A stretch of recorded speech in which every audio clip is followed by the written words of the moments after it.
Bonjour à tous. Donc, Gaspard Fort de la Fédération du bâtiment. Merci à tous d'être présents aujourd'hui.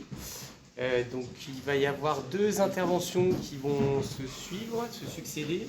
La première avec Monsieur Georgeon, ici de la DREAL. Donc, il va vous parler un petit peu de toute la filière de traitement des déchets. Et puis ensuite, Monsieur Constantin du groupe RDS, idem, qui reviendra un peu plus sur la partie collecte.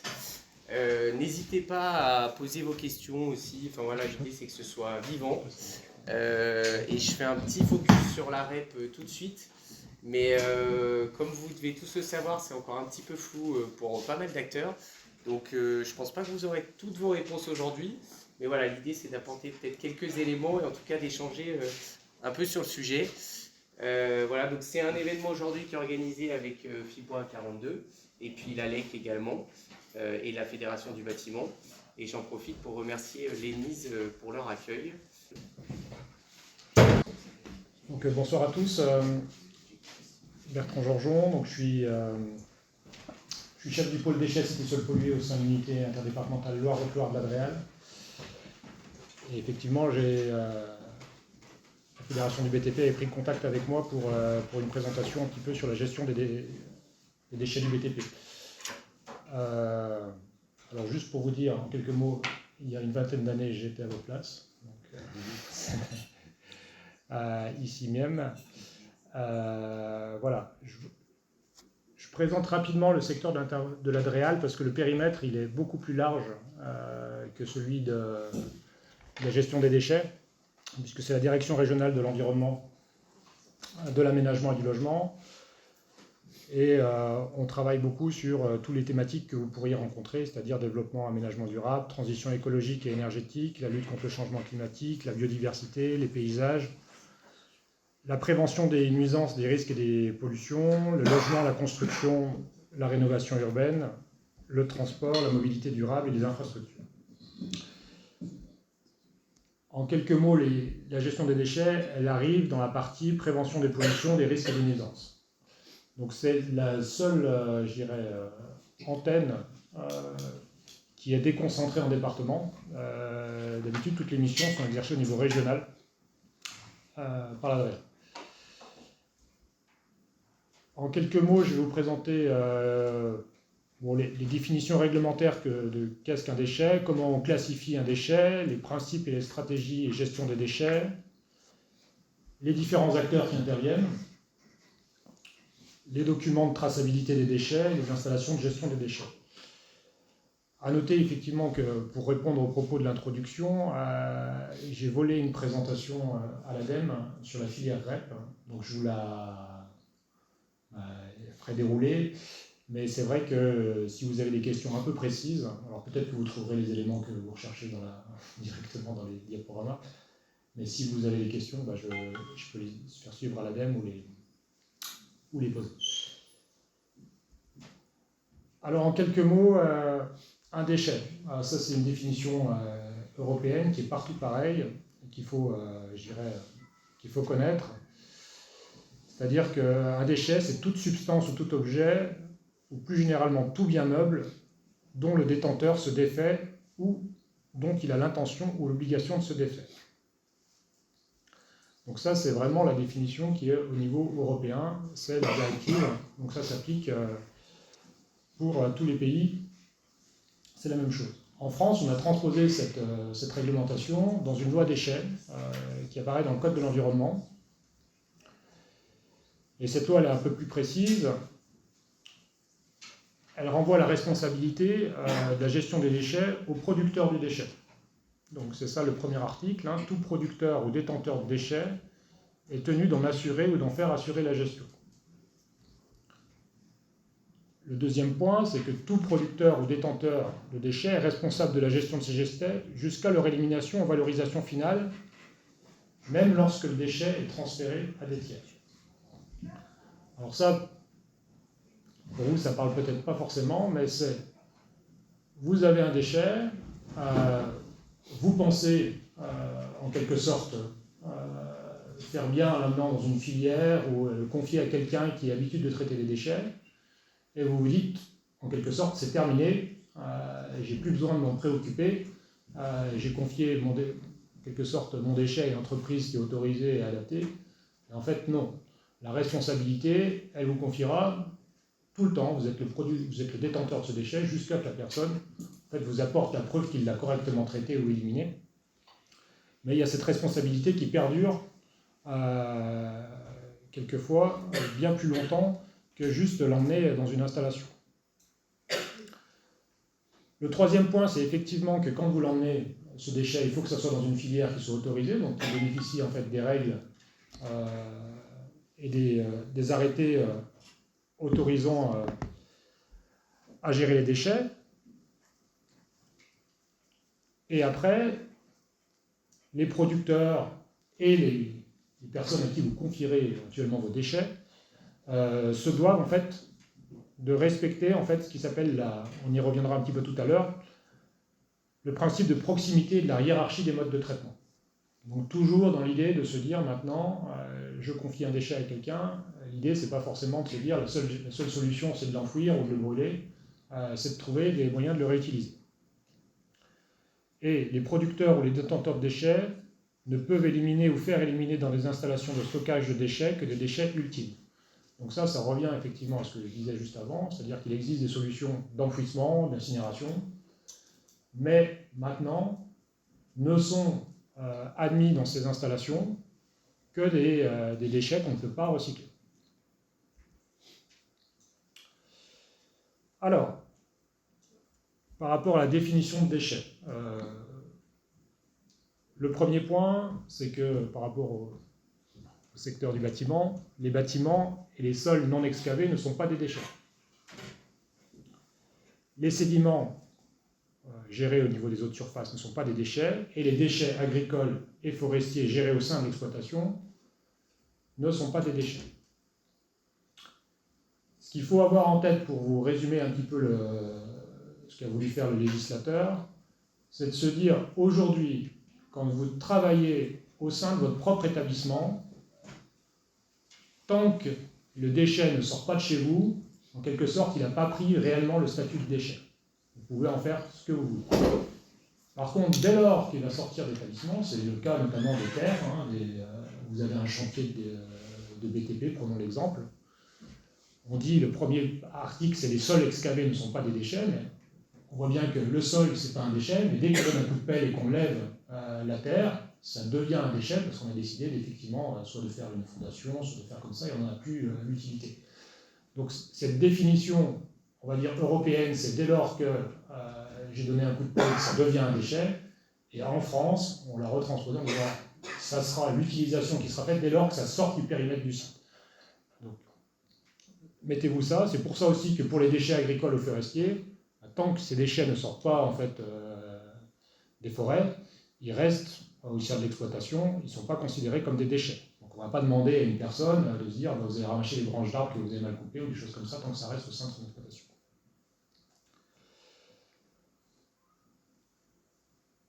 Bon, après il y a une notion de sous-produit, alors je vais y passer rapidement dessus, c'est pour vous dire que quelquefois dans des process industriels, alors moi je suivais les secteurs de la chimie auparavant, il y avait une volonté, par exemple, de fabriquer des solvants.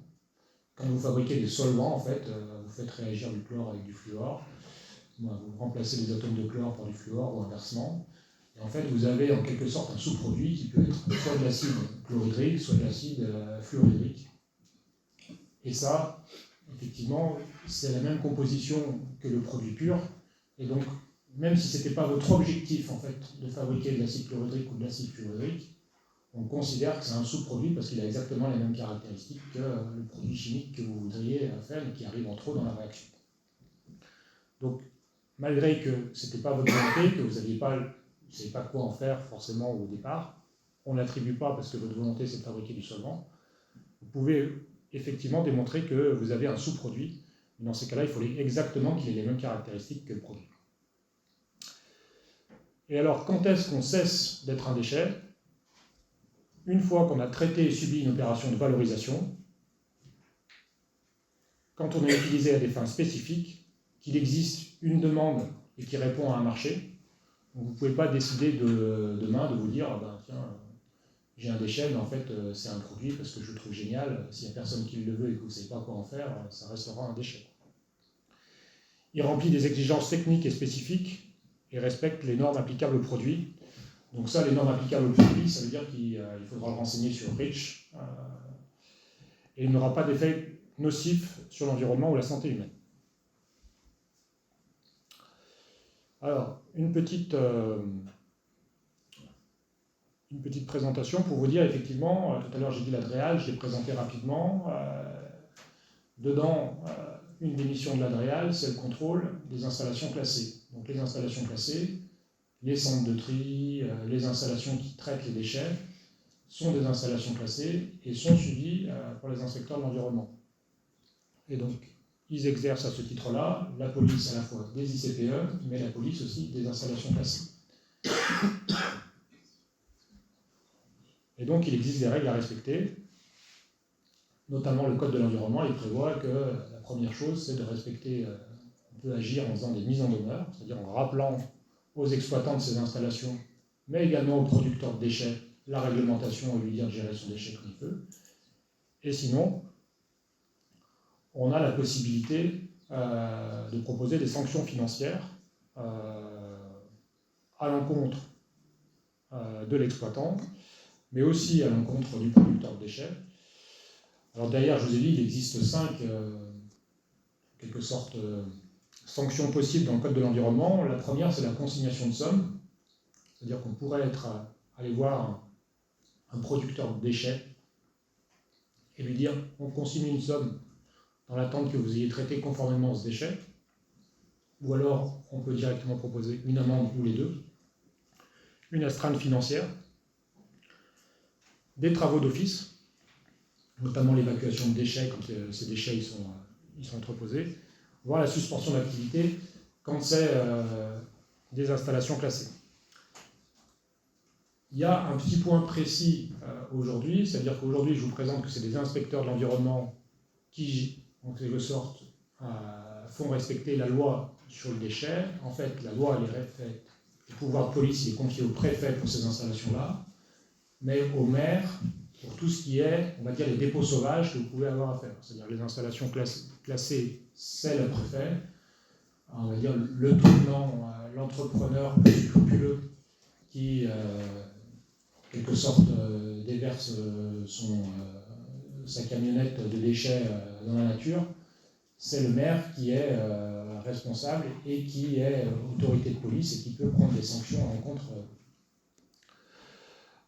de cette personne. Et qui le fait de façon... Et qui le fait en général.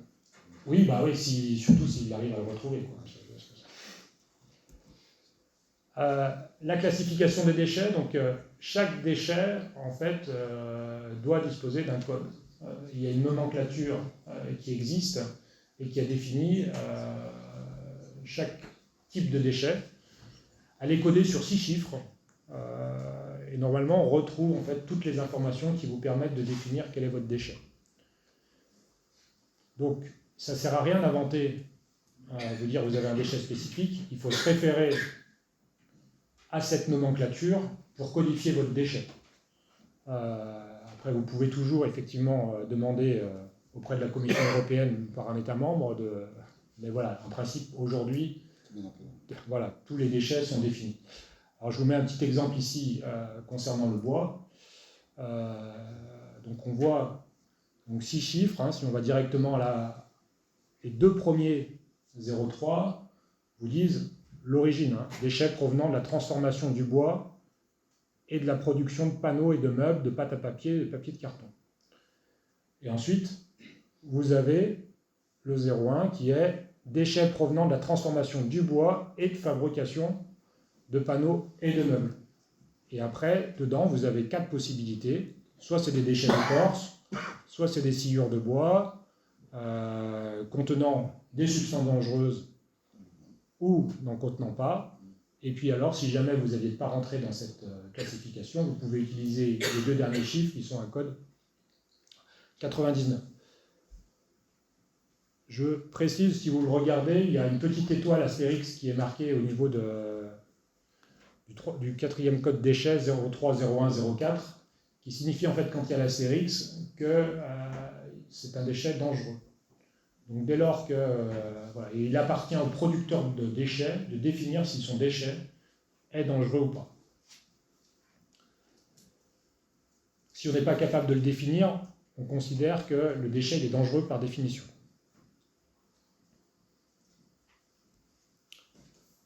Après, ce qu'il faut voir, c'est effectivement l'exemple qu'on liste à la fin, les boues provenant de traitements in situ, de bois, de médicaments ou d'effluents. C'est toujours des boues, mais il faut justement, malgré qu'elles aient la même, en quelque sorte, caractéristique, on vient les classer avec des codes déchets différents.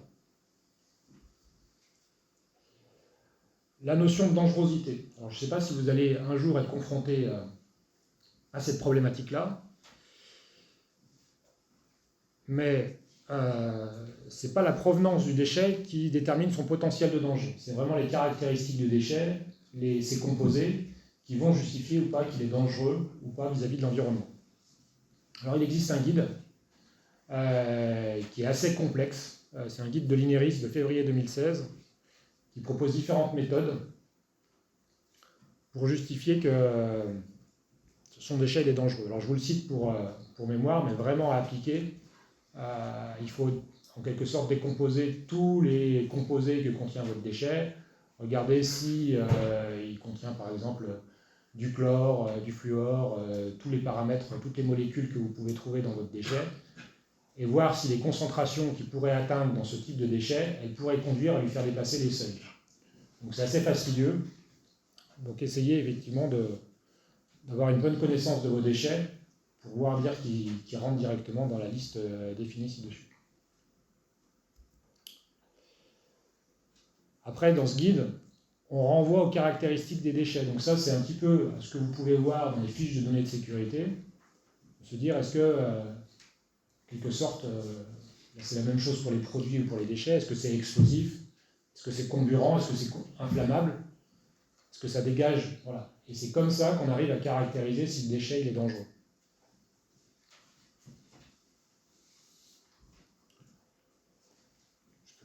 De vous compléter. Pour compléter ce schéma, c'est pas facile les déchets. Au niveau des références, des catégories, nous avons sur les nomenclatures déchets qui vous étaient exposées, on a 20 grandes catégories, si je ne dis pas de bêtises. On a 20 grandes catégories pour les deux premiers chiffres. Et dessous, ça continue. Donc, dans les grandes catégories, on a une centaine de références, fois 20. Donc, ça donne à peu près 2000 rubriques déchets et 2000 codes déchets. Donc, ce n'est pas facile à comprendre. Et on dit, mais c'est très, très compliqué. Donc, je vous invite à aller regarder sur Internet. Vous tapez juste liste des codes déchets. Ça va déjà vous aider, vous guider. Bien prendre en considération, comme vous l'avez dit très justement, les deux premiers chiffres. Les deux premiers chiffres vont vous dire l'origine du déchet. Est-ce qu'il est issu de la fabrication? Est-ce qu'il est issu d'autre chose? Donc on va dire qu'un charpentier, par exemple, on va regarder les deux premiers chiffres. Parfois c'est de l'industrie automobile, et ben non, c'est pas ça. Le deuxième, ça va être de l'industrie chimique. Ben non, ça ne sera pas ça, puisqu'un charpentier, il a des déchets, mais c'est toujours pas dans cette domaine. Et en descendant et par élimination, très souvent, on arrive à retrouver le déchet dans la case concernée. Les modalités de traitement, les codes déchets sont très, très, très, très importants et sont la base de tout, de toute la gestion des déchets. Autour des déchets, c'est le code déchets qui fait référence. C'est pour ça qu'il faut non pas l'apprendre par cœur, parce que c'est impossible. J'ai plus de 15 ans de métier, je ne les connais toujours pas. Mais un mineur à avoir ces listes, et savoir qu'effectivement, en face d'un déchet, selon sa catégorie, il y a un mode de traitement réglementaire.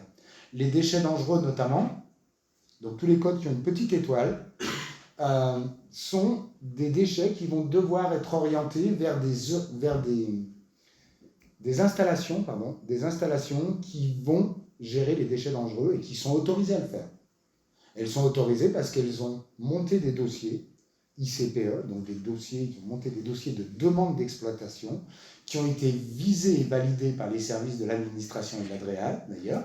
si je ne dis pas de bêtises, et qui leur donne autorisation d'accueillir ces déchets et de les traiter surtout.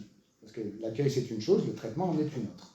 On peut accueillir des déchets et ne pas les traiter, c'est-à-dire qu'on peut les accueillir de façon transitoire pour les massifier et les relivrer vers des installations qui les traitent, ou on peut accueillir et traiter en même temps. Sur les codes déchets, je reviens sur les codes déchets parce que nous en parlerons un petit peu plus tard, mais ils auront une importance capitale dans le cadre de la REP BTP, puisque la base d'identification des déchets, c'est le code déchets. Donc effectivement, on va parler de code déchets concernés pour les catégories 1 et catégorie 2, on viendra dessus, mais c'est le code déchets qui détermine la prise en charge ou non par les éco-organismes. Ça, c'est très important.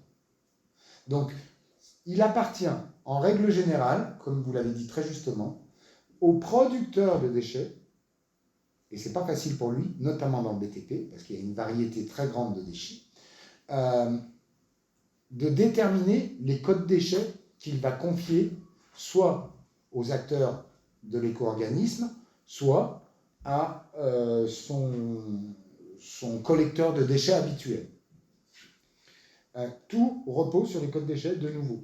Donc, il est très difficile pour les producteurs de déchets, raison pour de connaître tous les codes déchets. Donc, généralement, le collecteur de déchets est source de support et de soutien pour pouvoir aider et renseigner le producteur du déchet, parce qu'un producteur de déchets, par définition, il ne sait pas trop à quoi... Même si c'est lui qui en est responsable, je tiens à conforter bien évidemment la position des services de l'Adréal. La responsabilité pénale du déchet incombe à son producteur jusqu'à qu'il ait la preuve de son élimination ou de son recyclage. C'est-à-dire que même si vous le confiez à un tiers et qu'il y a une anomalie réglementaire dans la gestion de votre déchet, les services de la gendarmerie ou les services de l'Adréal pourront aller voir le producteur, c'est-à-dire vous demain, pour vous dire, monsieur, votre déchet a été confié à tel endroit, il n'est pas traité dans les règles de l'art, vous en êtes pénalement responsable. Pénalement, c'est important. Je vous en prie. Oui, non.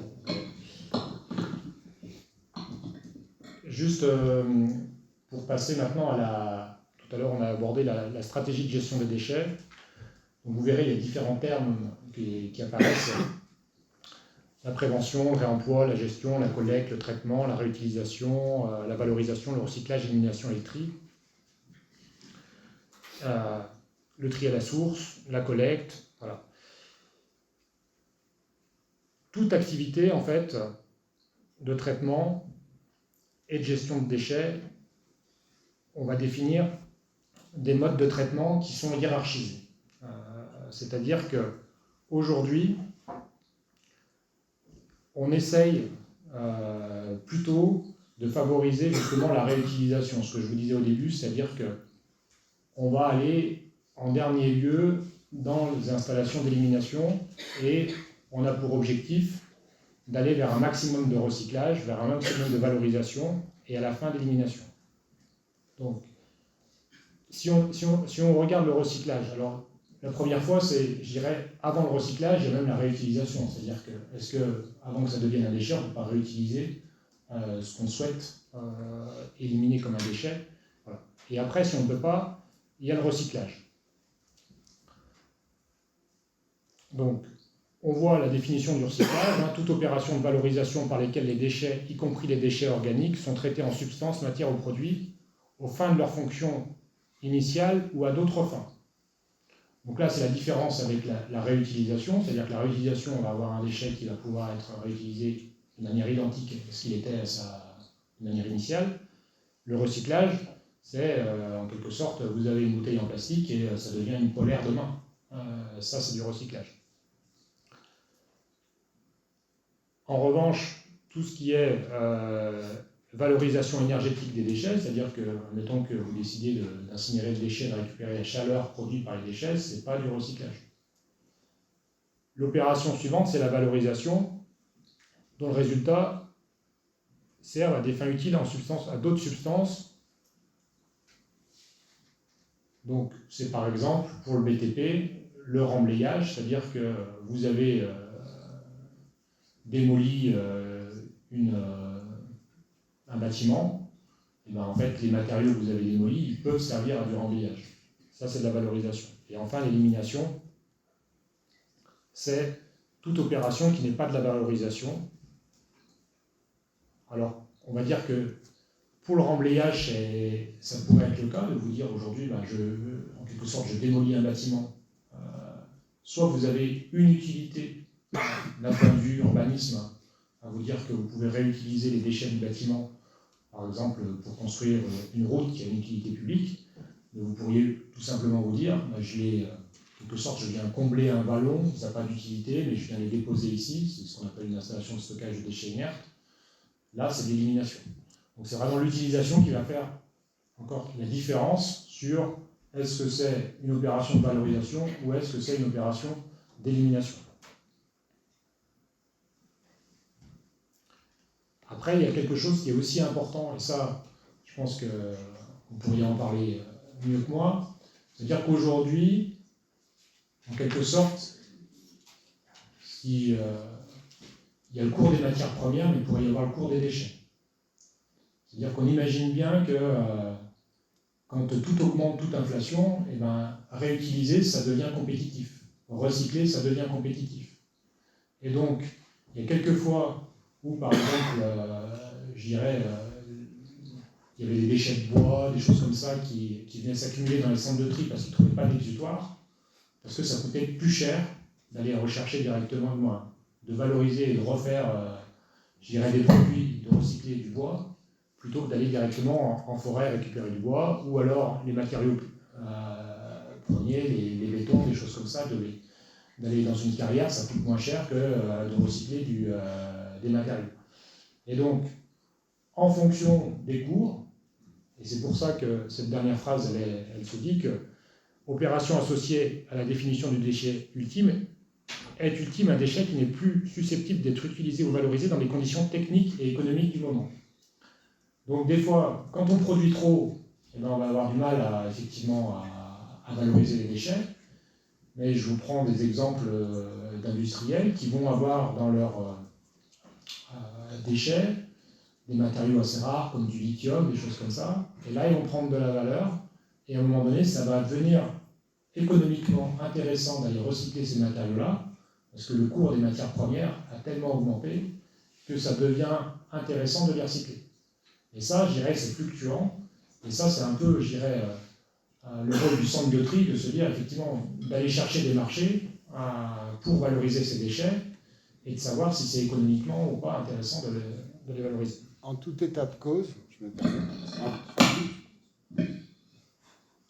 C'est bruyant. En tout état de cause, la réglementation impose qu'un déchet recyclable ne soit pas détruit. C'est-à-dire qu'un déchet qui doit être recyclé au sens de la réglementation, et plus particulièrement d'ailleurs le ministère a renforcé ses dispositifs courant 2021, ou même avant, même 2018 je crois, par la loi AGEC anti-gaspillage, ou la loi de transition loi de transition énergétique pour la croissance verte, si je ne dis pas de bêtises, interdisant clairement d'éliminer, ce qui me semble logique, et je pense que tout le monde le comprendra ici, sans difficulté, un déchet qui peut être recyclé n'a pas le droit d'être éliminé. On doit le passer dans une filière de recyclage obligatoirement.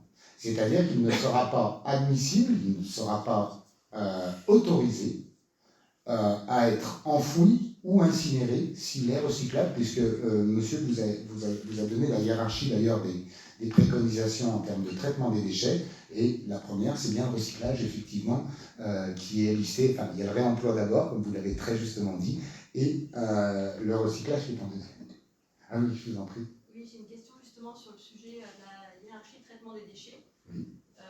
Effectivement, c'est quelque chose qui s'impose à nous, en émet d'ouvrage. Oui. Je voulais savoir si elle était appliquée, s'il y a des pénalités qui peuvent être appliquées justement quand on ne respecte pas cette hiérarchie de traitement du déchet. Tant que nous restons dans le cadre de la réglementation, il n'y a pas de pénalité. La réglementation n'impose pas d'utiliser une hiérarchie. Elle interdit certains modes de traitement si les déchets sont recyclables, comme je viens de vous l'expliquer d'ailleurs, mais elle ne vous orientera pas vers le choix d'une hiérarchie et vous ne pénalisera pas si vous ne la respectez pas. Ce qu'il faut, c'est rester dans le code de la réglementation, bien évidemment. Enfin, je pense ne pas me tromper, vous voulez peut-être compléter. Ce que vous dites, ça s'impose aux installations qui sont censées trier les déchets. C'est-à-dire qu'aujourd'hui, un centre de tri, lui, il doit effectivement se poser cette question-là, de se dire, est-ce que ce que je fais, ça correspond à la préparation, à la réutilisation en premier lieu. Ensuite, est-ce que derrière, c'est la réutilisation, il doit être en mesure de le justifier, et nous, on doit être en mesure de le contrôler. Donc c'est le centre de tri qui en est responsable, c'est pas directement, je dirais, le producteur de déchets, qui s'il l'a confié à un centre de tri, lui, il n'est pas responsable des décisions qui seront prises par rapport à son propre déchet. Je vous donne un exemple que j'ai eu récemment, hein, c'est ce qu'on appelle du combustible solide de récupération. C'est en quelque sorte du plastique qu'on vient faire des plaquettes et qui a une valorisation énergétique.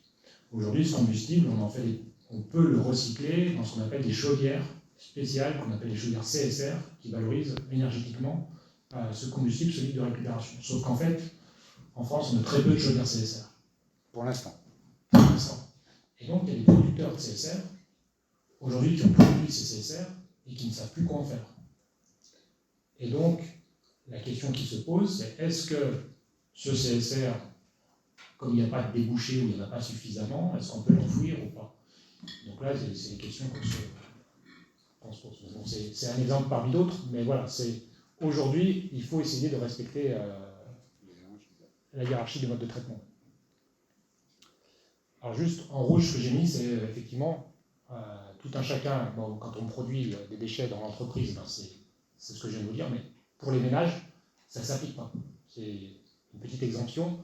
Donc quelquefois, on peut jouer à ça vis-à-vis des industriels, c'est-à-dire que vous allez avoir des entreprises d'une certaine taille, et puis il y en a peut-être d'autres, des auto-entrepreneurs, des choses comme ça, qui vont commencer à se dire, au lieu d'envoyer mes déchets dans un centre de tri, je vais l'envoyer en déchetterie classique, comme pour les ménages, et qui en quelque sorte, je dirais, biaise un peu le système, parce qu'on n'a pas imposé les mêmes règles aux ménages qu'on a appliquées aux industriels. Mais les taux se resserrent. Les les collectivités qui sont en charge de la gestion des déchets des particuliers, que nous payons tous sur nos impôts, bien évidemment, sont très vigilants quant à ces dépenses et aujourd'hui sont très regardants sur qui entre en déchetterie, heureusement d'ailleurs, pour ne pas laisser les particuliers payer le traitement des déchets de la déchetterie. Il faut savoir que les déchetteries communales, on peut en avoir un petit peu partout sur nos territoires, elles sont payées par nos impôts locaux. Donc si vous avez un producteur de déchets professionnel, un artisan par exemple, qui vient faire un chantier et qui va déverser ses déchets en déchetterie, et qui ne paye pas, qui profite de la gratuité, puisque les déchetteries communales sont gratuites pour les usagers particuliers, puisque c'est gratuit mais payé par nos impôts, financé par nos impôts, cet artisan bénéficierait d'une gratuité et parfois même fait payer à ses clients la gestion des déchets et profite des installations mises à disposition par les communes pour pouvoir disposer gratuitement de ces déchets. Donc aujourd'hui sur Saint-Étienne Métropole plus particulièrement, les artisans et les professionnels sont interdits en déchetterie publique et doivent s'orienter vers les déchetteries professionnelles.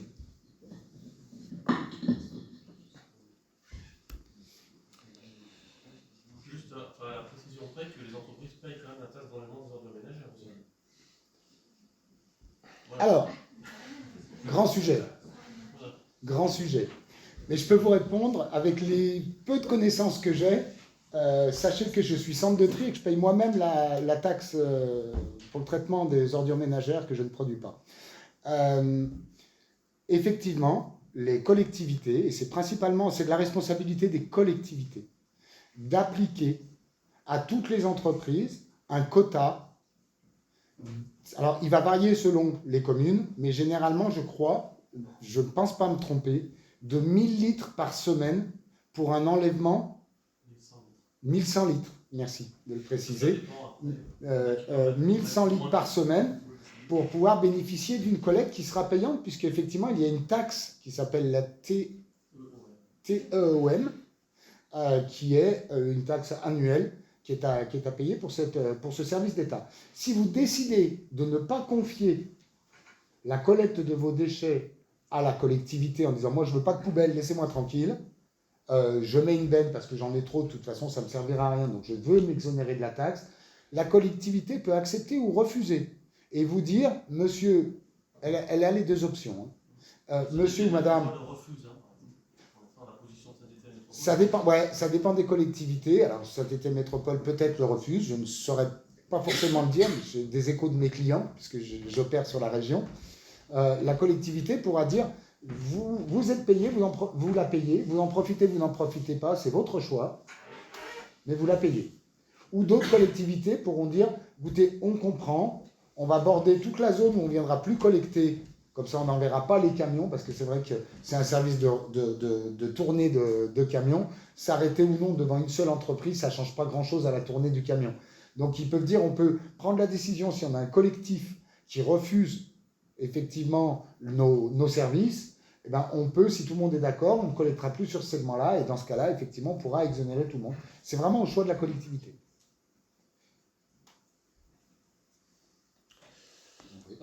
Du coup, moi, sur les collectivités, c'est pas du tout mon credo.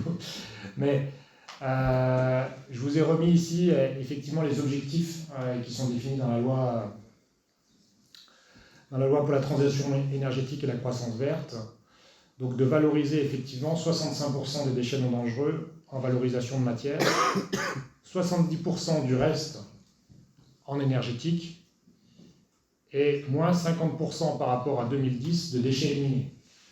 Donc on voit effectivement qu'il faut aller vers un meilleur recyclage de l'ensemble des déchets, hein, parce que c'est l'ensemble des déchets qui doit diminuer. Et je dirais même, je crois que certains ont pu voir, alors après c'est au niveau régional que la compétence des déchets s'exerce, que je crois au niveau région Auvergne-Rhône-Alpes, il y a une volonté qui est plus d'enfouissement, je ne sais pas si c'est un peu illusoire, mais à l'horizon 2030, je crois, ou 2035, d'arrêter l'enfouissement. À condition que nous ayons des installations qui permettent, bien évidemment, de gérer les déchets. C'est ce qui est un petit peu aujourd'hui la difficulté du sujet.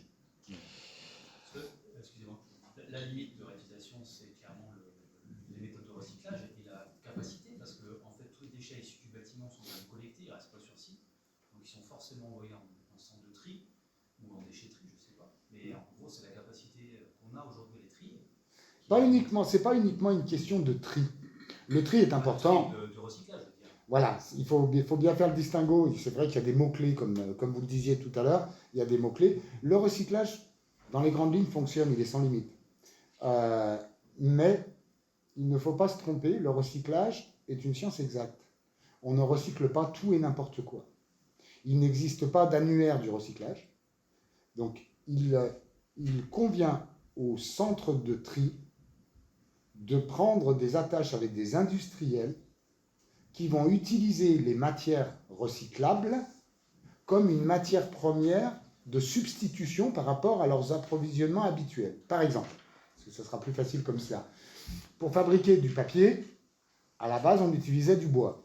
On en utilise toujours d'ailleurs. Mais aujourd'hui, il existe des solutions ou du carton, on va prendre le cas du carton qui est tout aussi simple. Aujourd'hui, on peut utiliser du carton pour fabriquer du carton. Donc l'enjeu, c'est de transformer des lignes au sein des industriels de fabrication, pour qu'ils puissent incorporer des matières de substitution. Parce que quand on fabrique du carton à partir de bois, on a des unités de fabrication qui sont faites sous un certain modèle. Quand on les fabrique à partir de déchets de carton, c'est plus du tout les mêmes installations. C'est pas les mêmes équipements. Donc, il est de notre rôle en tant que centre de tri et indépendant en règle générale, c'est-à-dire que nous sommes tous des industriels. Nous ne sommes pas l'État, nous sommes des industriels indépendants, nous sommes des sociétés, d'aller trouver des solutions auprès d'industriels de fabrication avec des flux suffisants pour pouvoir les alimenter, pour qu'ils justifient leur investissement sur les nouveaux équipements, et pouvoir signer des contrats de longue durée pour les approvisionner et leur permettre une production régulière et qualitative. Parce que les cahiers des charges aussi sont très importants. On vient d'un déchet et on va ressortir un produit. Donc il faut que le déchet de base soit un déchet qui soit propre et qui soit adapté au cahier des charges de la fabrication. Ce qui est très compliqué quand on vient de déchets en mélange. Donc le tri, comme vous le disiez très justement, le tri à la source est très important parce que c'est là où on arrive à garder les matières les plus propres. C'est quand on les trie là où elles sont produites. Alors que si on les mélange toutes dans un contenant, quel qu'il soit, benne, poubelle ou autre, et qu'on les vide au sol et qu'il faut les retrier derrière, bien évidemment, les marchandises sont beaucoup plus dégradées et on aura des marchandises qui seront bien moins qualitatives. Le tri à la source est la solution. Oui, et pour compléter aussi ce que moi je constate, c'est que on sait faire aujourd'hui, par exemple, l'exemple dans le BTP d'un parpaing recyclé. Mais techniquement, en fait, on sait faire, mais de faire un parpaing à partir de matériaux issus de carrière, quelquefois c'est moins cher. Et ça, du coup, ça aide pas. Ça aide pas à recycler quand les conditions économiques font que, justement, c'est moins cher d'aller chercher des matériaux de carrière que d'aller chercher du recyclé. Je crois qu'il y a le volet, effectivement, comme vous disiez fort justement, l'éco-conception du produit, j'ai envie de dire, qui va faire qu'on peut réintégrer dans un produit qu'on va fabriquer des éléments qu'on a recyclés. Ça marche aussi pour le verre plat. Ça, c'est quelque chose qui fonctionne très bien. Après, c'est un problème aussi de choix économique et d'arriver à un équilibre pour qu'effectivement ces produits issus de matières recyclées, enfin les déchets de verre soient pris à un prix qui oriente ces déchets vers des filières de recyclage de verre plat plutôt que vers du verre bouteille, par exemple, qui est moins exigeant au niveau du cahier des charges. Et puis il y a aussi le volet par rapport à ce que vous disiez votre dernière intervention, c'était sur la recyclabilité des cartons, sur les process de fabrication. Je vous expliquais qu'effectivement, ce sont des industriels, c'est de gré à gré. Voilà, et il faut trouver, il n'y a pas d'annuaire, il faut vraiment mettre en place des synergies entre entrepreneurs. Aujourd'hui, on essaie de diriger un peu nos déchets vers des solutions qui sont plus vertueuses. Par contre, on a un vrai problème de traçabilité pour être sûr que nos déchets vont bien vers où on souhaite les diriger aussi. C'est difficile des fois de maîtriser toute la chaîne. Alors, je vais vous expliquer pourquoi. Avec des produits comme Track Déchets, des outils comme Track Déchets, ça va se... Je vous explique pourquoi. Jusqu'à un point, madame. C'est très administratif, en fait, tous ces documents, et c'est très lourd à gérer. Alors, jusqu'à un certain point. Ce qu'il faut comprendre, et dans le cadre de ce que nous vous expliquions au préalable, c'est qu'effectivement, il y a des contrats ou des accords qui se font entre gros industriels. On parle d'ArcelorMittal notamment, excusez-moi de citer le nom, j'espère que je n'aurai pas de contravention, pour le traitement des aciers. Ça va être le recycleur ArcelorMittal. Si on va pour recycler du papier, on va aller dans des grandes papeteries. Une papeterie, c'est 1 milliard d'euros d'investissement. Donc on parle de grosses industries lourdes. Si l'on va recycler le verre, on va aller également vers de gros sites industriels qui sont très lourds, consommateurs d'énergie, et qui sont des gros sujets. Nous, en tant que collecteurs de déchets, je ne pourrais pas garantir que la planche, pensons qu'il n'y ait pas la brosse, que cette planche-là, elle ira ici. Parce que moi, des exutoires, j'en ai 6 ou 7 dans le recyclage du bois. Par contre, je pourrais vous garantir qu'effectivement, votre bois, il est parti dans une unité de recyclage. Nos unités de transport, c'est 25 tonnes. Donc effectivement, quand ça fait 100 grammes, moi, je les massifie sur un centre de tri. On va les travailler, on va les broyer, on va les déferrailler, on va enlever les corps étrangers, lorsque cela est possible, bien évidemment. Et on va les réorienter comme des matières premières secondaires vers les industriels.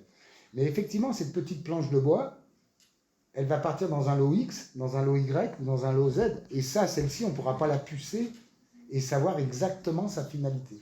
Par contre, il est effectivement de notre responsabilité, à partir du moment où nous rentrons et nous sommes suivis pour ça, c'est-à-dire que, d'ailleurs, il existe le journal des entrées-sorties et les registres des déchets qui est un document qui est obligatoire à la fois pour le producteur du déchet, pour le centre de tri et pour l'exutoire de transformation. Tout le monde y est assujetti, donc c'est un outil de traçabilité, de dire j'ai rentré tant de bois de chez madame, tel jour, telle heure, transporté par tel camion, je vais lui donner tel type de valorisation et je prévois de l'envoyer vers tel type d'installation. Je prévois. Pourquoi je prévois? Parce que malheureusement, je vous dis, j'ai plusieurs exutoires et il peut y avoir effectivement un concours de circonstances qui fait que la société Dupont ne pourra pas les accepter ce mois parce qu'elle est en maintenance industrielle. Donc je vais les envoyer vers un deuxième exutoire qui lui pourra les traiter de la même façon, sous les mêmes caractéristiques. Mais il est vrai que sur un produit, c'est très très difficile. Sur un lot, c'est possible. Sur un produit, c'est plus difficile. Pour les déchets dangereux, par contre, il existe un outil de traçabilité qui s'appelle Track Déchets, qui est obligatoire et réglementaire, auquel le producteur des déchets doit se référer et doit s'inscrire à partir du moment où il prévoit de faire éliminer des déchets. Il doit s'inscrire et à partir de là va se dérouler tout le suivi du transport du déchet depuis son point de production jusqu'à l'installation d'élimination qui fermera la boucle en passant par tous les points de transit s'il y en a, qui fermera la boucle et chacun signe son registre en ligne. C'est un outil assez nouveau, il existe depuis le début d'année 2022, qui va nous permettre, du point d'origine jusqu'au point d'arrivée, de connaître exactement où le déchet a transité, à quel jour et à quelle heure il a été pris en charge, et à quel jour et à quelle heure il a été traité dans l'usine qui va le réceptionner. La traçabilité, c'est un vrai sujet. C'est un sujet complexe. Les services administratifs de contrôle de nos installations classées sont très actifs sur ces sujets. Nos clients souhaitent savoir ce que deviennent les producteurs de déchets, souhaitent savoir ce que deviennent leurs déchets. Premier motif, parce que vous en gardez la responsabilité pénale. Donc il est quand même important que vous le sachiez. Donc il faut vous rapprocher de votre gestionnaire de déchets qui doit vous donner toutes ces informations avant la prise en charge. Sinon, c'est trop facile.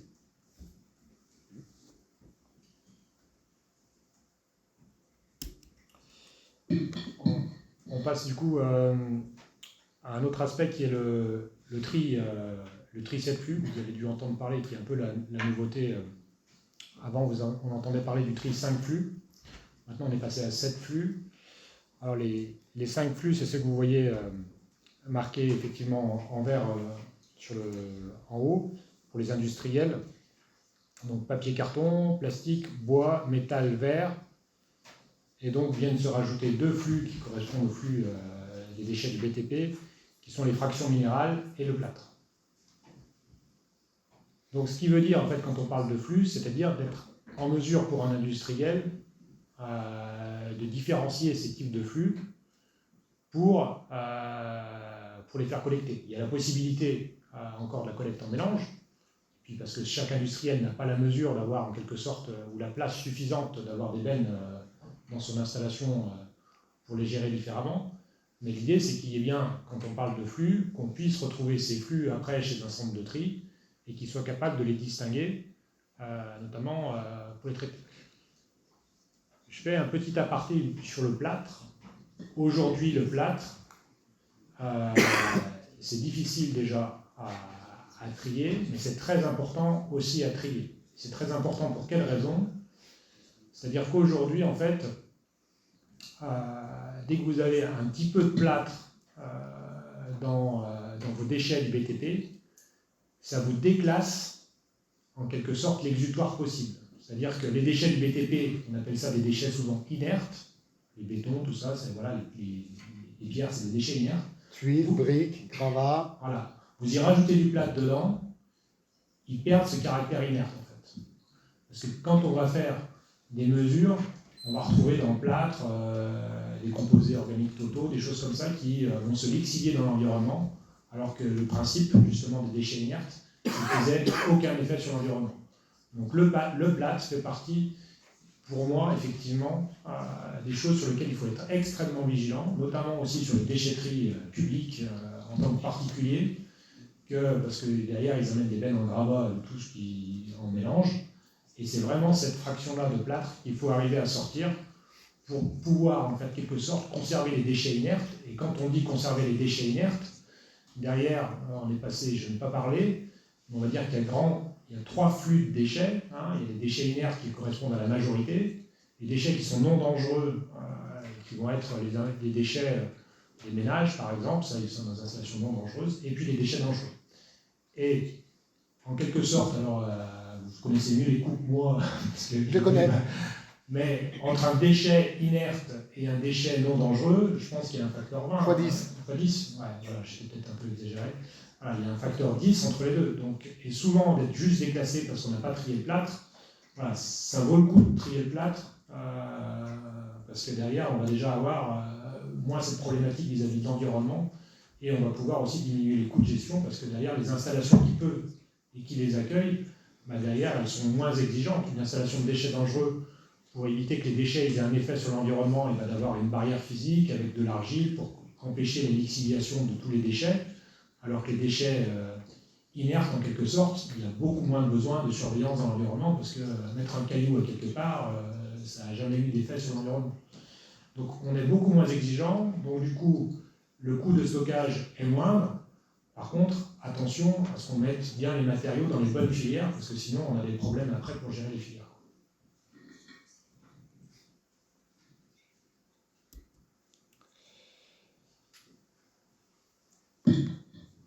Bon. La loi sur les 7 flux est une loi, c'est un texte de loi, c'est-à-dire qu'un producteur de déchets, aujourd'hui, se doit trier ses déchets en 7 flux, s'il les a, bien évidemment, et de laisser une petite benne pour le résiduel sur les autres flux qui ne sont pas concernés par ces 7 flux. Donc aujourd'hui, dans une entreprise, si l'on suit la loi, c'est pas évident, il faudrait trier les 7 flux. Chaque flux, donc monsieur les a énumérés assez clairement, on vous les affiche, et avoir une petite benne résiduelle pour tout le reste. Ou une poubelle, ou quelque chose. Mais il conviendrait au producteur du déchet de trier. C'est pas toujours possible. Imaginons un artisan qui a un petit chantier en centre-ville et qui doit rénover un appartement, il ne va pas pouvoir aujourd'hui physiquement pouvoir stocker tous ces déchets dans 7 flux différents avec 7 bacs ou 7 bennes qu'il ne pourra pas mettre au milieu de la rue. Donc, on tolère encore les déchets en mélange s'ils rentrent sur un centre de tri. On peut mélanger les 7 flux à l'exception du verre et du plâtre. Donc, on mélangera 5 flux. On appellera cela la benne conjointe. Et c'est le centre de tri qui affinera ce tri sur les 5 flux. On isole toujours le plâtre et on isole toujours le verre parce qu'ils sont très difficiles à trier. Et le centre de tri affinera le tri de ces déchets en mélange pour pouvoir effectivement respecter la réglementation en vigueur. La réglementation est très stricte en matière de déchets. Je vous en prie. Concernant le plâtre, c'est sous quelle forme des plaques de plâtre, c'est considéré comme...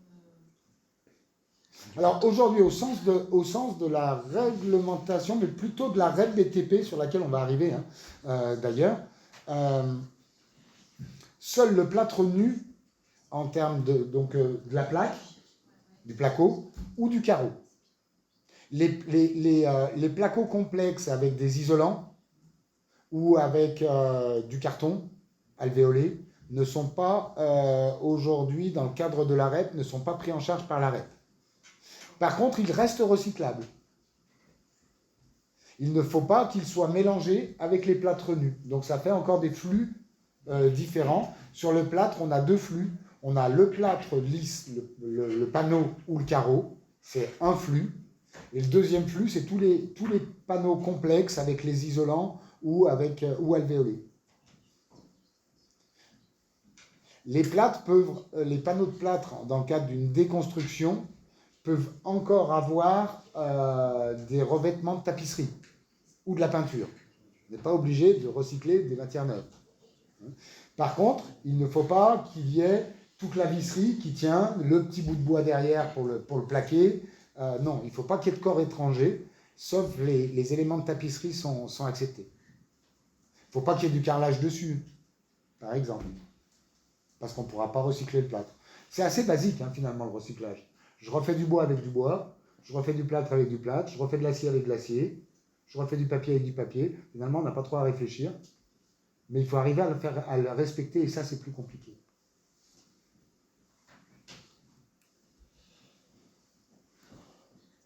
Bon, je passe vite sur les autres flux qui existent au niveau des industriels, hein, des déchets verts, des parcs qu'on peut retrouver sur les collectivités. Voilà, pour attaquer ce qu'on disait sur la filière REP. Donc c'était une diapo que je vous avais déjà passée juste avant, celle-là. Pour vous dire que la filière REP, ce n'est pas quelque chose de nouveau. On appelle la filière REP BTP, c'est nouveau, mais il y a déjà des filières REP aujourd'hui qui existent en France. Vous pouvez les voir dans les supermarchés, notamment par exemple, pour en prendre quelques-unes là, qui sont affichées, les piles et accumulateurs. Aujourd'hui, vous pouvez ramener vos piles soit dans les grands magasins, soit en pharmacie, quelquefois ils les acceptent. Et il y a une filière qui a été mise en œuvre pour recycler les piles, récupérer les matériaux usagés des piles, ainsi de suite. De la même manière, les médicaments en pharmacie, c'est récupéré. Voilà. Donc, il existe aujourd'hui beaucoup de multitudes. Voilà.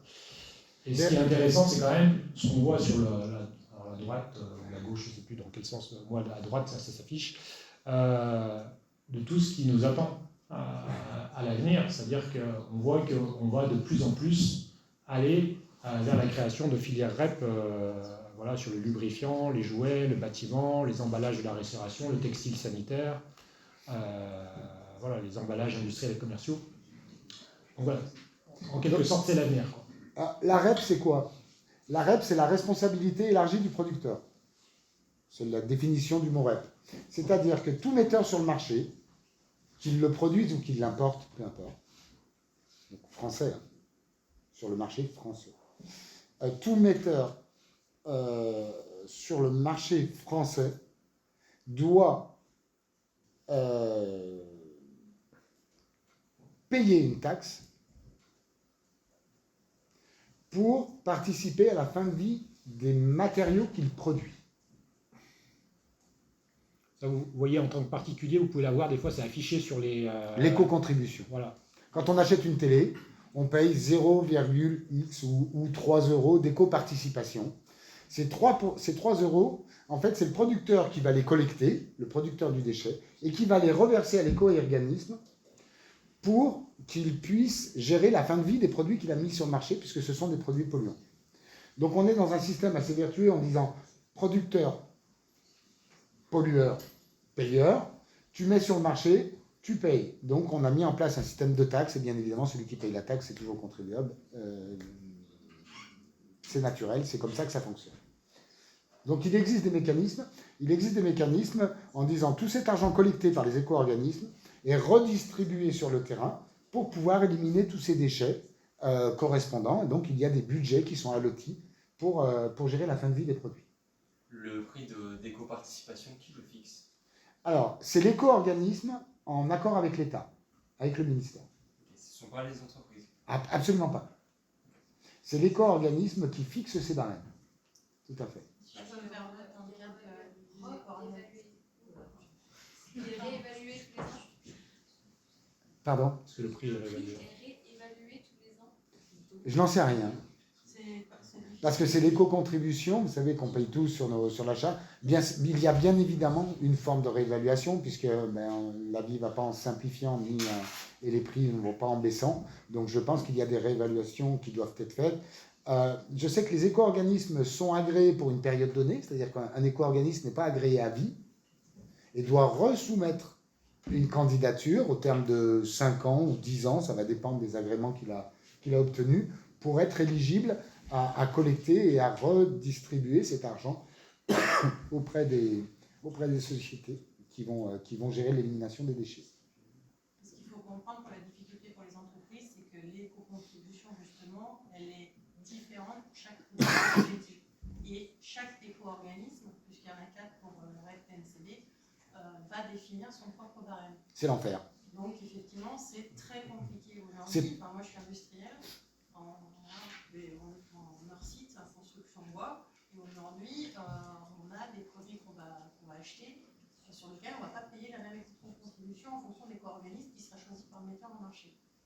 C'est quand même quelque chose d'assez exceptionnel. C'est une des premières fois que ce sujet, c'est très complexe pour tout le monde. Si on peut reconcentrer le débat sur la règle PMCV et l'application de la règle PMCV pour que les gens comprennent bien que derrière, dans la mise en œuvre en fait, d'un devis qu'on va faire sur une contribution, etc., le barème de l'éco-contribution, il y a un vrai sujet. Ça représente des milliers d'euros sur un projet. Tout à fait. Ça, il faudra prendre conscience de ça. Tout à fait. Et c'est la première fois que cela se passe, parce que c'est la première fois. Alors, il faut savoir que la REP BTP, c'est la plus grosse REP qui existe en matière de déchets. Elle concerne plus de 50 millions de tonnes de déchets. Le ministère de la Transition écologique ou le ministère de l'Environnement n'a pas souhaité confier ça à un seul éco-organisme en disant c'est trop lourd, ça va être trop compliqué en gestion, il y a trop de tonnes, il y a trop de déchets en général, ils ne vont pas y arriver. Donc, ils ont lancé un appel à candidature, et effectivement, il y a 4 éco-organismes qui se sont présentés, qui ont tous rempli les formalités administratives pour être admissibles, à tel point qu'ils ne savaient pas du tout comment statuer. Donc, ils ont dit, on les prend tous, mais on met un comité de coordination au milieu. On n'en sait pas beaucoup plus pour l'instant. On n'en sait pas beaucoup plus pour l'instant, exactement, hein, c'est ce que je me permets de vous dire. Moi je fais partie, je suis vice-président de la fédération du recyclage, donc de Fédérec, et plus particulièrement de la branche BTP France. Je ne vous cache pas que je suis en défense de ces sujets depuis 5 ans. Ça fait 5 ans que je travaille sur ces sujets de la REP BTP qui nous a tous beaucoup animés dans nos professions. On ne savait pas du tout comment l'appréhender, on était même assez hostiles. Assez réfractaire à la mise en place de cette REP. Et aujourd'hui, à 2 mois de sa mise en place, puisqu'elle devait partir au 1er janvier, elle a été repoussée au 1er mai. Donc nous sommes à moins de 2 mois, je vous prie de m'excuser, de la mise en place de la REP. Reste encore énormément de points d'interrogation. Je ne suis pas du tout acteur de la REP. Hein. Moi, je suis un industriel du déchet. Donc vraiment, je le vis tout comme tout le monde. Et tout aussi concerné. Pour moi, c'est encore plus compliqué parce que je ne sais pas si les déchets que je vais obtenir, j'ai un vrai manque à gagner parce que là, j'ai l'État qui vient s'immiscer dans mes habitudes de gestion des déchets avec mes interlocuteurs. Et moi, je suis un petit peu en difficulté avec tout cela. Donc, ce qui est sûr, c'est que ça va renchérir le coût des opérations et que ça ne va pas aider les acteurs de la filière parce qu'au final, entre l'inflation et la REP. Alors, oui et non. Oui et non, parce que. Les d'ouvrage en bout de chaîne, ils ont un équilibre économique. Il y a déjà l'inflation sur les matériaux, la REP va rajouter une couche. Oui, mais jusqu'à un certain point, la gestion des déchets, il y avait quelqu'un qui l'a payé. Oui, mais il y a une période transitoire où aujourd'hui, en fait, en tant que maître d'ouvrage, on va quand même devoir trouver encore des solutions alternatives parce que finalement, le maillage du territoire, il n'est pas mis en place. Donc, on a quand même à payer des solutions qui sont encore payantes pour nous, alors qu'en fait, on a une prise en charge du coût des transports de 50% sous je ne sais pas quel délai.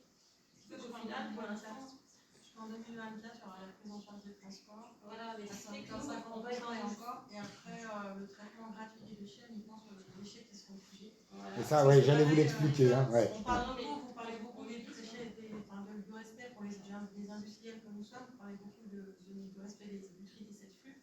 Et par exemple, pour la filière plastique, nous on travaille avec vous, avec Gardez, on en connaît bien. Sur la filière plastique, c'est tellement compliqué que vous ne pouvez pas gérer tous les plastiques que vous intégrez dans votre entreprise. Alors, par exemple, tous les PVC, etc., il faut trouver la filière en lien qui permet de trier, par exemple, le plastique PVC.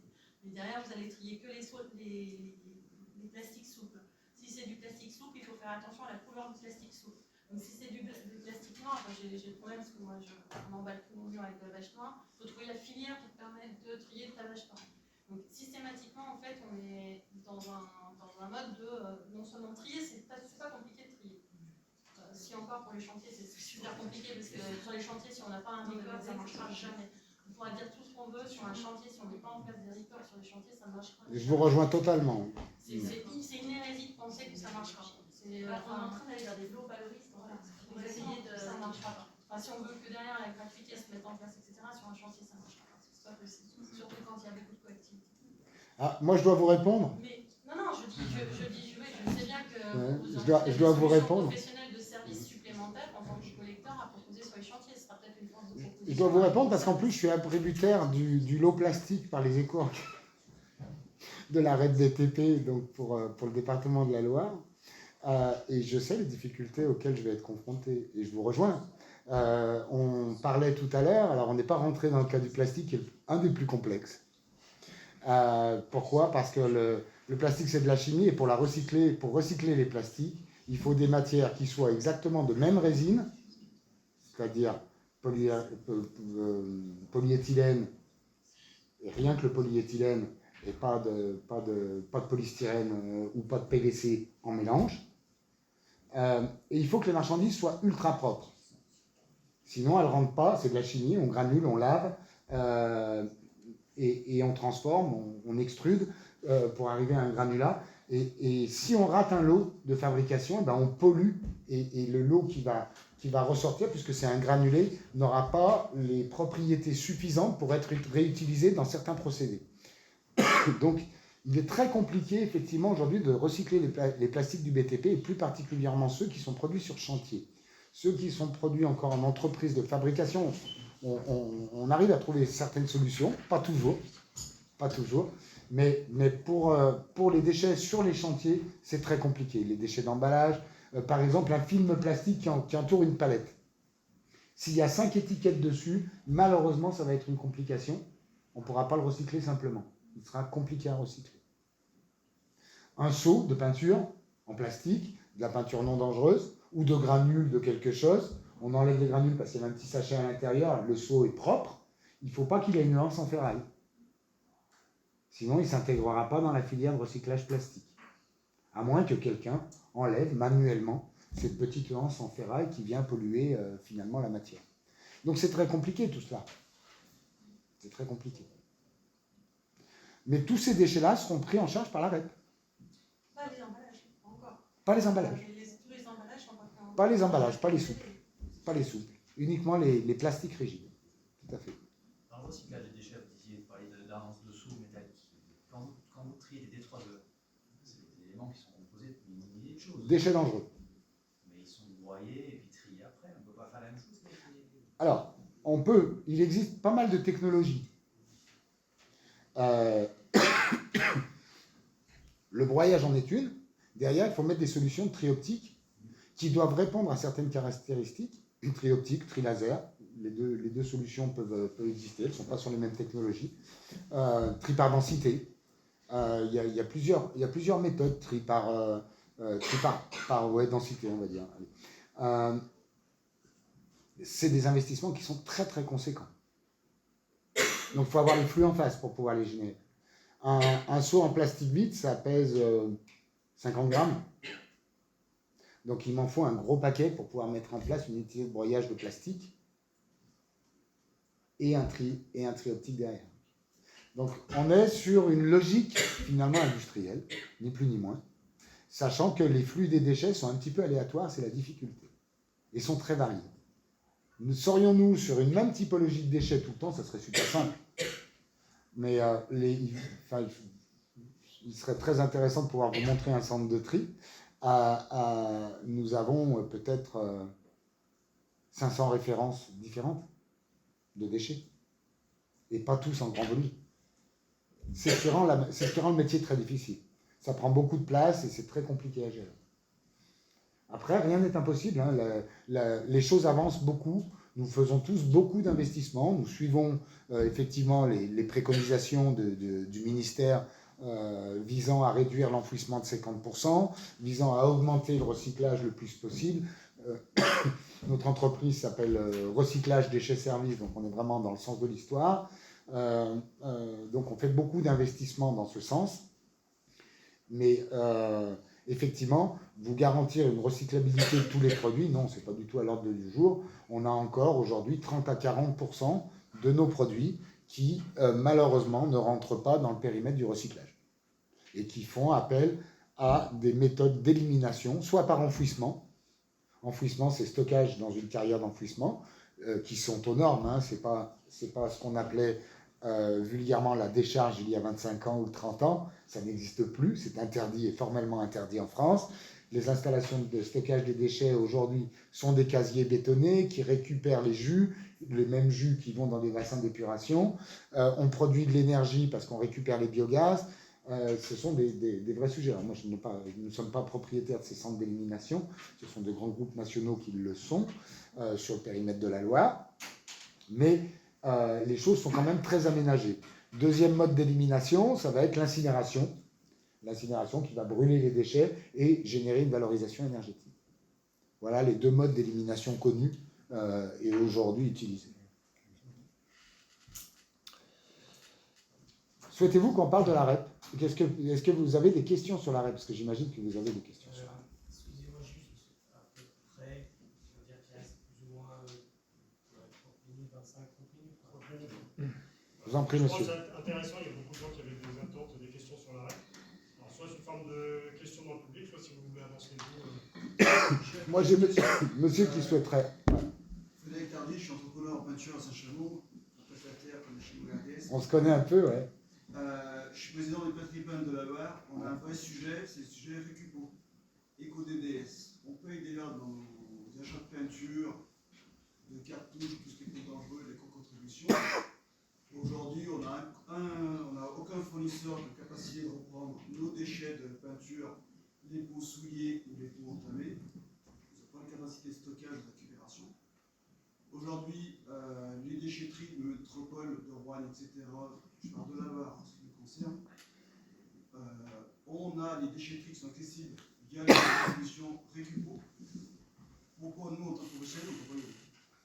Parce qu'on paye cette taxe. Alors, Adrien, je ne sais pas si vous êtes la bonne personne pour le répondre. C'est bien dommage que Métropole se voit la SMAR. Mais pourquoi nous, on paye cette taxe et on n'a pas le droit d'aller vider dedans? Alors, c'est pas normal. De nos concurrents, et je parle bien de nos concurrents, les micro-entrepreneurs qui, au dimanche matin de samedi à la messe, vont vider leur petite voiture gratuitement dans les déchetteries. Voilà. Donc, c'est un sujet dont j'ai parlé un petit peu tout à l'heure. Je suis disponible, si je n'ai pas le nom l'Adréal, mais si on peut se faire un petit débat au sein de notre fédération des bâtiments avec Métropole ou le Grand Rouen Aglo, sur ce sujet-là. Moi, je pense qu'il faut effectivement contacter la métropole, mais surtout les co-organismes. Surtout les co-organismes, monsieur. Pardon? Surtout les co-organismes. Les co-organismes, je leur ai fait un mail, un courrier, quand je demande un bordereau de suivi de déchets pour prouver que j'ai bien posé mes pots de peinture. Quand je dis moi, c'est moi et mes confrères. Hein. Chez Récupo, ils sont incapables de le fournir, ils ne veulent pas de le fournir. Qu'est-ce que je fais? Alors, je suis navré. Ah, vous voulez répondre à monsieur? Super. Saint-Étienne Métropole a la compétence des déchets ménagers. Ils n'ont pas normalement des assimilés ou des produits. J'ai été adjointe responsable de la collecte des déchets de Saint-Étienne Métropole. Je ne le suis plus, mais voilà. Et par contre, sauf que nous, entrepreneurs, on paye la taxe Récupo, on a la peine chez Récupo. Dans les déchetteries, c'est sur l'application Récupo EcoDDS. Et nous, on ne peut pas répondre. Donc on paye, on ne peut pas les vider.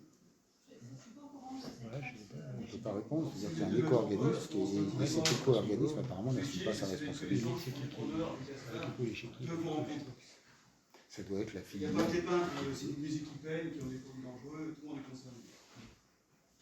Parce qu'aujourd'hui, Récupo est le représentant des co-organismes sur la Loire, c'est ça? EcoDDS, via leur marque Récupo, est tout ce qui est produits chimiques, produits dangereux. Et est-ce qu'EcoDDS, vous voyez, comme par exemple lorsque vous avez besoin d'éliminer des déchets d'électronique, alors je ne parle pas de peinture, mais on va en revenir, on va voir un prestataire en disant est-ce qu'effectivement, ou on peut appeler les co-organismes en disant est-ce que vous avez quelqu'un qui peut venir les collecter? Il faut céder des Récupo, vous vous déplacez chez votre prestataire, ou chez un fournisseur de peinture, Seigneurie, parce que Seigneurie ou les autres ont obligation de récupérer les déchets, les pots vides. Dans les négoces de peinture ou les grandes surfaces de bricolage, leur bac il fait 1 mètre carré au sol sur 50 cm. Et quand vous avez 50 tonnes qui passent par jour et qui vous vident ses pots de peinture, qu'est-ce qu'il fait? Il met sur le trottoir. Non, mais alors, donc, vous êtes en train de dire qu'il y a une forme. Excusez-moi, j'essaie de comprendre, hein, monsieur. Vous êtes en train de dire que finalement, l'éco-organisme n'a pas mis les moyens suffisants pour pouvoir satisfaire le besoin. Oui. Hein? Mais c'est grave. On paye la taxe. Mais c'est grave. c'est grave et je pense qu'il convient effectivement de faire intervenir et d'intervenir par le biais de votre syndicat, si vous avez un syndicat, parce que ça sera plus facile, vous aurez plus de poids par le biais d'un syndicat ou d'un regroupement, auprès des co-DDS pour leur dire, messieurs, ça marche pas, mais moi je paye. Et moi je comprends, c'est tout à fait normal ce que vous êtes en train de dire. Quand on veut poser des produits, je dis peinture, ou des produits chimiques au sens large, produits dangereux, Récupo est incapable et ne veut pas fournir de BDS. Alors, ce qu'il faut savoir, c'est qu'effectivement, si je ne dis pas de bêtises, l'éco-organisme éco-DDS ne récupère pas tous les déchets dangereux, mais qu'une partie. Et d'ailleurs, il y a une charte avec une liste. Ils sont listés, hein, voilà. Quand vous avez chez vous, chez RDS, dans la Saint-Chamond, à l'ordre, vous venez les récupérer, on a un droit de suivi de déchets. Tout à fait. Vous êtes un professionnel, vous êtes un bon professionnel, vous le faites.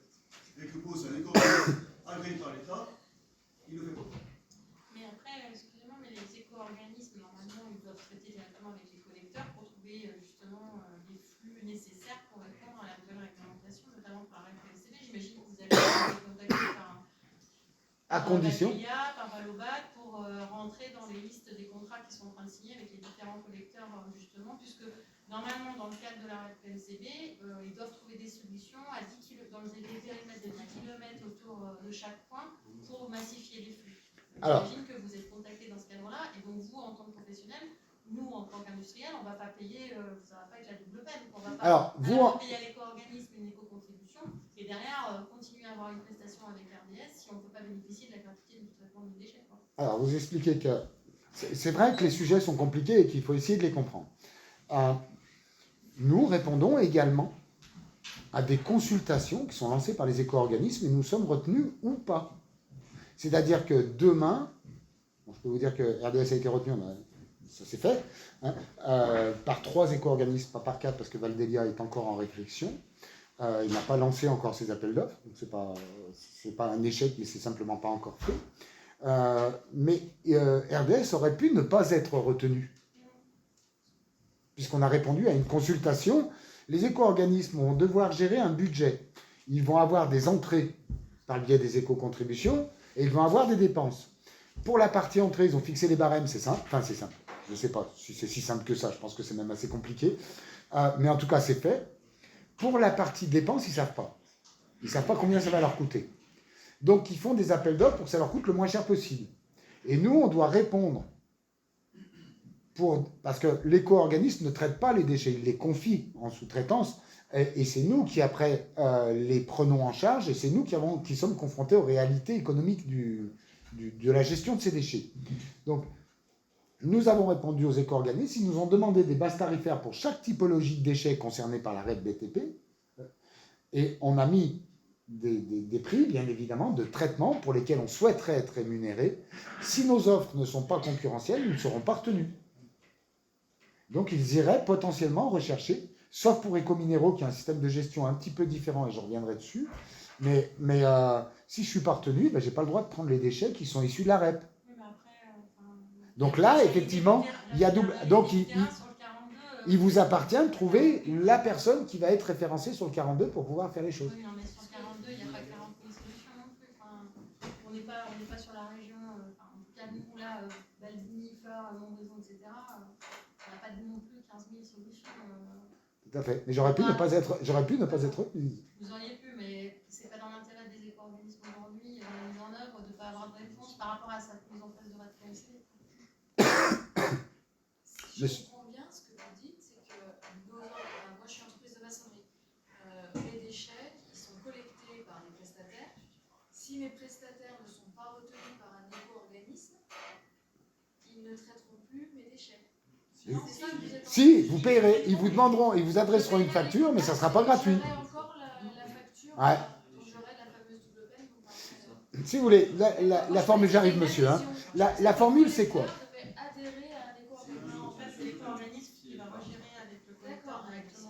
Ça c'est très important. C'est très important. Parce qu'effectivement, si vous travaillez avec une société qui n'est pas affiliée à l'éco-organisme, ça ne marchera pas.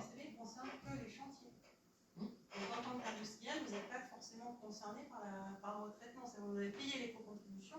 Si c'est votre usine de production qui fait un produit en série un produit qui se met dans Oui, un oui. bâtiment, Non, là, c'est c'est pas pas ça, concerné les par ce constructions. C'est la même histoire qu'avec les pots de peinture qui vont nous arriver.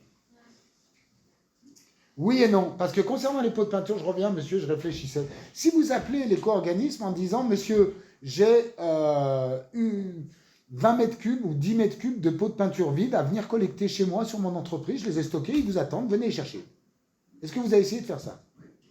Et vous n'avez pas eu de réponse?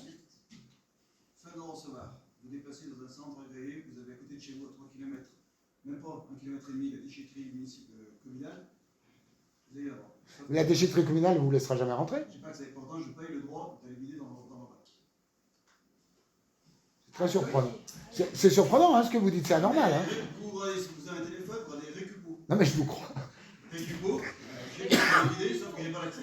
C'est vachement surprenant quand Et même. nos fournisseurs n'ont pas une capacité de volume pour accepter mes confrères et moi.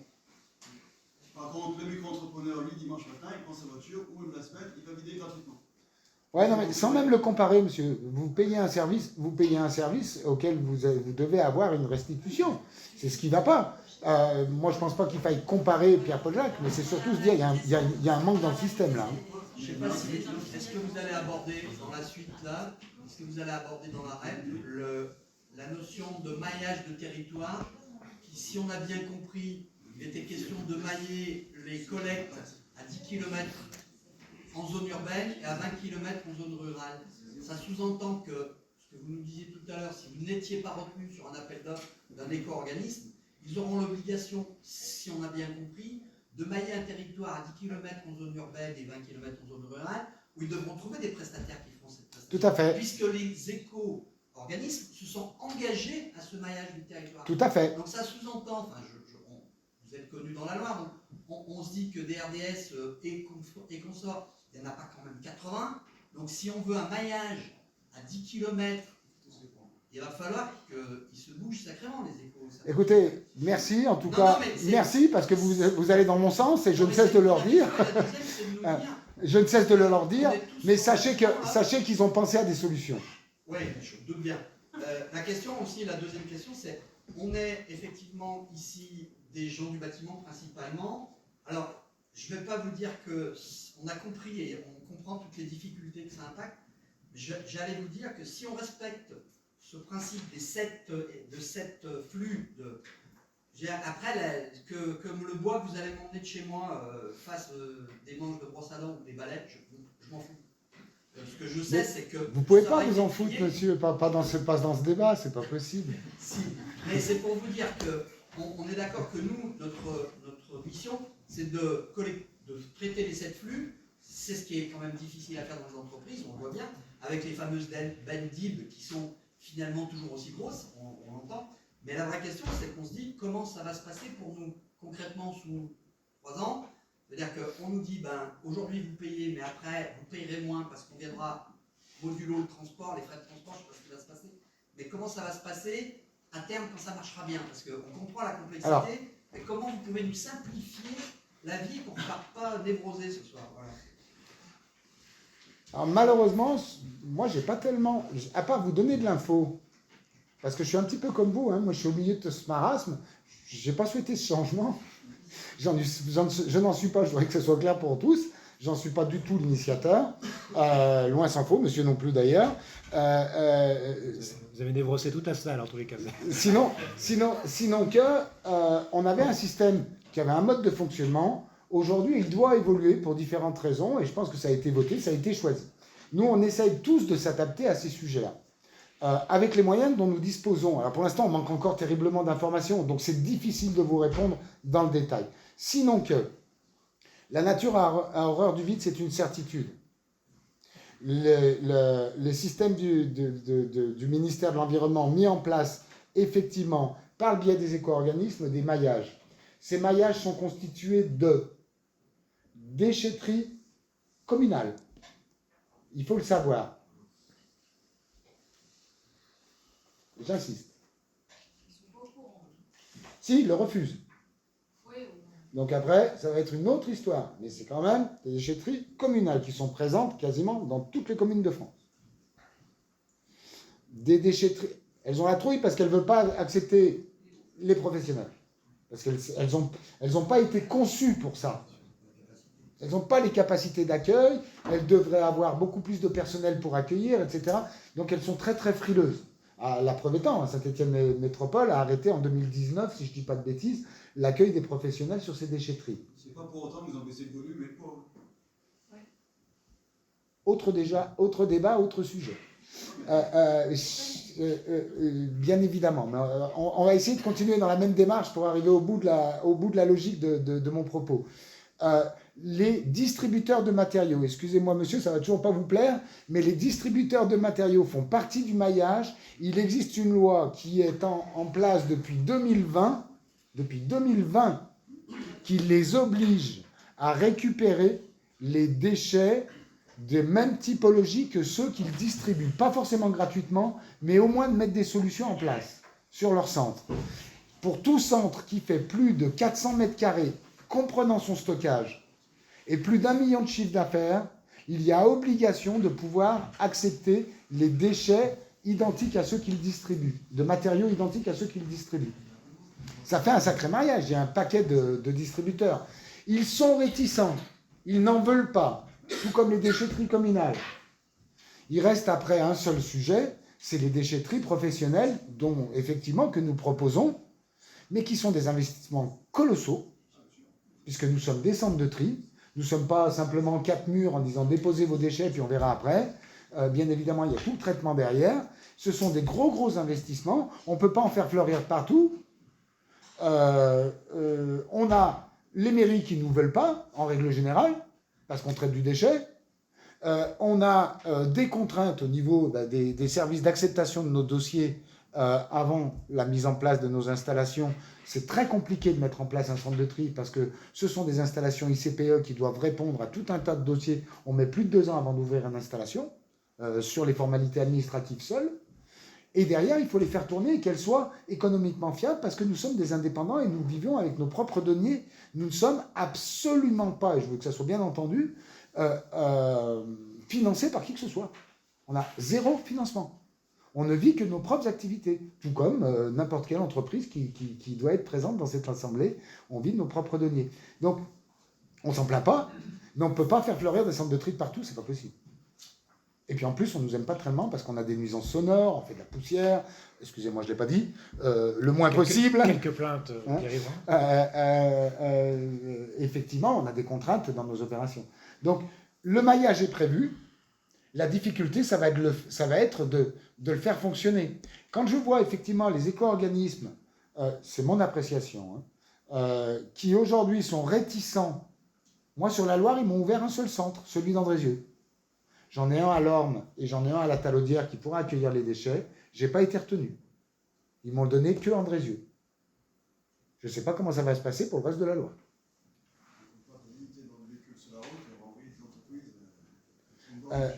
Je pense que les éco-organismes qui aujourd'hui cherchent leur modèle, parce que ce n'est pas facile pour eux non plus, ont sous-estimé la volumétrie des déchets qui vont circuler. À partir du moment où ces déchets vont être considérés comme gratuits et payants par une écotaxe, excusez-moi, les usagers comme vous, madame, qui le dit très clairement, je ne veux pas payer 2 fois. Et vous comprenez, moi, totalement. Hein. Je ne vois pas pourquoi vous payeriez 2 fois. Donc le sujet, c'est de voir un petit peu comment tout cela va évoluer pour avoir des installations qui, de partout, et qu'on ait ce fameux maillage tous les 10 km et tous les 20 en rural, pour pouvoir accueillir les déchets. Je suis navré, je ne vous donne pas une réponse claire. Je ne peux pas vous en dire plus que je ne l'ai pas. Est-ce que vous pensez, ce que vous avez ouï dire dans les échanges qu'il peut y avoir potentiellement avec des éco-organismes, qu'il puisse y avoir un éventuel autre décalage au moins dans l'entrée en vigueur des éco-contributions, un peu comme ce qu'il y a eu là dernièrement, de dire les gens qui doivent adhérer à un éco-organisme, les producteurs vont continuer d'adhérer. En revanche, les éco-contributions ne sont pas encore mises en place pour pouvoir laisser le temps aux éco-organismes de continuer de s'organiser et de prévoir tout ce maillage-là. Parce que le problème aujourd'hui, c'est plus ce timing que si après tout se met en place, ça s'entend. Mais les éco-organismes sont, pour votre information, sont au courant de ces délais depuis plus d'1 an et demi. Il y a encore des éco-organismes qui n'ont pas lancé leurs appels d'offres.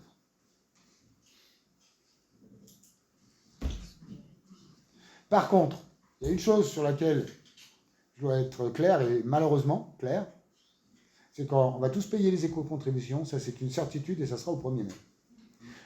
Pourquoi? Parce que les éco-organismes doivent créer une forme de trésorerie pour pouvoir payer. Parce qu'à partir du moment où moi je vais collecter du déchet, il y a une traçabilité. Par contre, il y aura une super traçabilité parce qu'on va rentrer sur des registres, des enregistrements de producteurs, de collecteurs, ça sera bien. Sur la partie traçabilité, ça va être chouette. Ça va être un gros casse-tête administratif, mais ça va être chouette. Ils doivent constituer une trésorerie. Donc ils vont commencer par collecter avant de distribuer. Hein. Et ils ne feront pas l'inverse. Hein. Ils n'ont pas les sous. Oui, mais ils peuvent anticiper leur mode de recyclage, leur prestataire. Leur maillage, etc., c'est leur travail. Ça, tout à fait, c'est leur travail. Parce qu'on sait qu'on va payer pendant un an pour rien. On va payer l'éco-contribution et le transport. Le transport, mais nous, ce qu'on veut être sûr, c'est que l'éco-organisme va pouvoir nous payer, nous. Parce que moi, si j'accueille les déchets gratuitement de tout le monde, moi, j'ai un centre de coût au milieu de ces déchets. Oui, mais votre problème, vous l'aurez dans un an.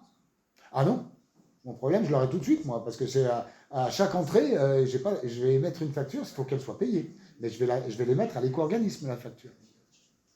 Moi, je suis rémunéré par l'éco-organisme. Hein. Oui, mais au 1er mai, nous, on va pas aller forcément dans des collecteurs qui Moi, sont adhérents à l'éco-organisme. Ben, ça sera votre choix. Et si on n'en a pas? S'il n'y en a pas, excusez-moi, ça ne sera pas votre choix, effectivement. Mais on va partir du principe qu'ils seront opérationnels. Hein. Moi, je serai opérationnel. Je vais me débrouiller pour être opérationnel. Donc ça veut dire qu'on ne paiera pas le transport et on aura une collecte? Non, ça veut dire que la réglementation dit que sur la partie des déchets que vous nous apportez... Alors attention, il y a un cahier des charges. Hein. Les déchets doivent être triés. Il y a des catégories de déchets. Tout le monde les connaît? Il y a les catégories 1 et la catégorie 2. La catégorie 1, c'est les déchets inertes en règle générale. Donc pas de plâtre, comme le disaient très justement tous les intervenants. Les déchets de catégorie 2, c'est du verre, des fenêtres, avec verre ou sans verre, de la ferraille, du bois, certaines résines de plastique, il y en a 4, qui sont le polyéthylène rigide, le polypropylène rigide, le PVC blanc et le PVC gris.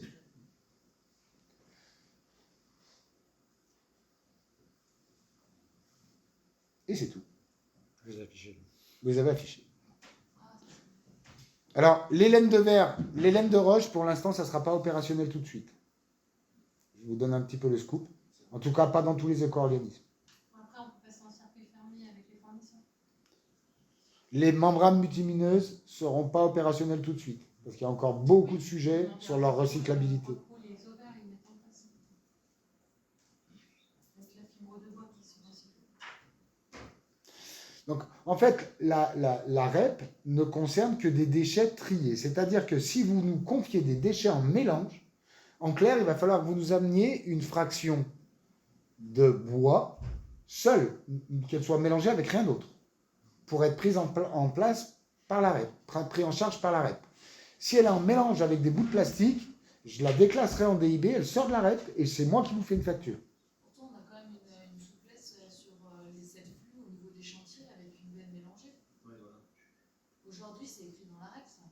Pas encore. Elle ne sera pas opérationnelle avant 2024, la benne multiflux. En 2023, elle sera pas prise en charge, la benne multimatériaux. Mais en 2023, on va payer de toute façon. Pas nécessairement, non, non. Non, vous n'allez pas payer. En 2023, vous allez payer. Si vous nous apportez des déchets, il faut qu'ils soient triés. Et là, ils seront pris gratuitement s'ils sont triés et qui correspondent au cahier des charges. Dès 2023, il faudra qu'on vous les Dès le amène. 1er mai 2023. Il faudra qu'on vous les amène. Oui. Si vous souhaitez que je vienne les prendre en charge, on peut. Vous payerez 50%, non, vous payerez 100% du transport cette année et 50% du transport l'année prochaine.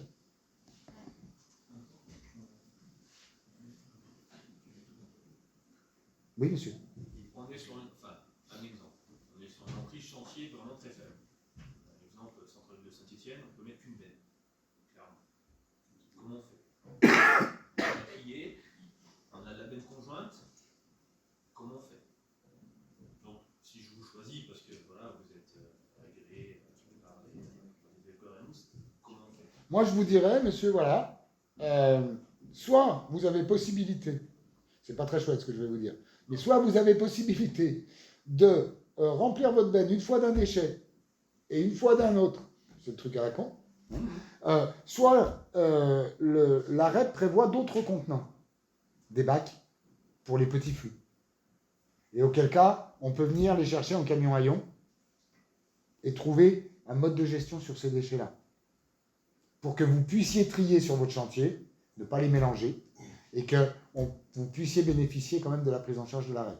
Par contre, vous payerez votre transport. Soit vous équipez vos véhicules pour venir nous les livrer dans des bacs. Vous investissez dans des bacs, excusez-moi, c'est pas très chouette. Et vous triez vos déchets et vous venez nous les livrer, trier. La réponse aussi, c'est le changement de culture des entreprises et des chantiers au lieu de mettre une seule benne unique, c'est que chaque entreprise évacue ses déchets. Et après, dans chaque entreprise, il y a le traitement des flux. Parce qu'il faudra aussi changer la culture de mode de travail, de dire on met une benne, comme ça tout le monde dit sa mère, et c'est forcément du deal. Donc, c'est une évolution de nos mentalités et de nos fonctionnements. Chacun évacue son carton, chacun évacue sa plaque de plate. Alors, culturellement, on est tous d'accord qu'on n'est pas prêt, en France, en tout cas, mais c'est... Mais c'est là où on tend, vous avez raison, monsieur. Ah, bien sûr. Et des chantiers sans benne, c'est pas ceux qui marchent le moins bien. Non, mais sur l'évacuation, chacun de ses déchets, j'entends. Vous avez compris. Je ne veux pas vous mettre au chômage technique. Bah, écoutez, on fera, moi j'écoute, on est là pour ça, bien sûr. Petite question de réel, point de vue réglementaire. Alors, nous, on a installé en zone industrielle, le règlement de la zone m'interdit d'avoir des bennes à l'extérieur.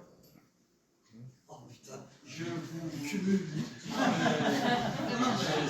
Il m'interdit d'avoir des bennes à l'extérieur, c'est le règlement de la zone industrielle qui est comme ça. Non, mais comme ça, j'ai la chance d'avoir une surface d'atelier qui est assez grande. Bon, pour l'instant, on stocke la matière pour éviter les pénuries, mais réglementairement, si on a la possibilité de mettre des bennes à l'extérieur pour trier nos déchets, quel que soit le prestataire de bennes, quelle est la réglementation? Est-ce qu'il faut qu'il y ait des capots pour les capots, des bacs de rétention, etc. Après, ça dépend de tout quel type de déchets. La nature des déchets. Hors déchets dangereux, mais tout type de déchets, des plastiques, du bois, de la ferraille, du plâtre, etc. Aujourd'hui, dans la mesure où c'est vos propres déchets, je dirais, vous en êtes responsable et on ne mettra pas de prescription associée dessus, quoi. Donc, ça sera à vous de les gérer. Par contre, si vos déchets, vous mettez des déchets liquides dans une benne à l'extérieur et que la pluie vient et que vous vous dites, ah bah tiens, j'avais pas pensé à ça, vous en serez responsable de la pollution que vous aurez créée, quoi. Mais aujourd'hui, vous n'avez pas de... Il n'y a pas une réglementation. En plus, vous n'êtes pas une ICPE, donc on ne viendra pas vous rechercher dessus, quoi. Donc c'est vraiment ce que je disais en introduction, c'est il y a les installations classées, peut-être que vous en êtes une, et puis il y a le reste. C'est-à-dire que si vous êtes une entreprise de l'artisanat, c'est la police du maire, et qui, elle, va vous faire respecter aussi ce qu'on disait tout à l'heure, c'est le règlement de la commune qui a peut-être dit, dans cette zone industrielle, je ne veux pas de bennes à l'extérieur. Moi, en tant que Dréal, si je vais chez RDS, il y a des bennes à l'extérieur. Et je leur dis pas, voilà, vos bennes, elles n'ont pas à être à l'extérieur. Ça ne fait pas partie des prescriptions générales qu'on retrouve pour des ICPE. Donc vous, c'est plutôt vis-à-vis du maire qu'il faut voir un petit peu la réglementation qui va mettre en place.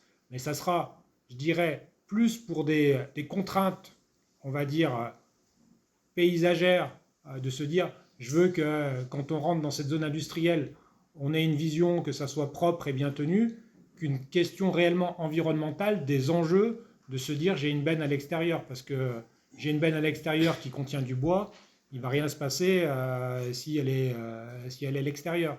Donc la question, elle est plus vis-à-vis de ça, quoi.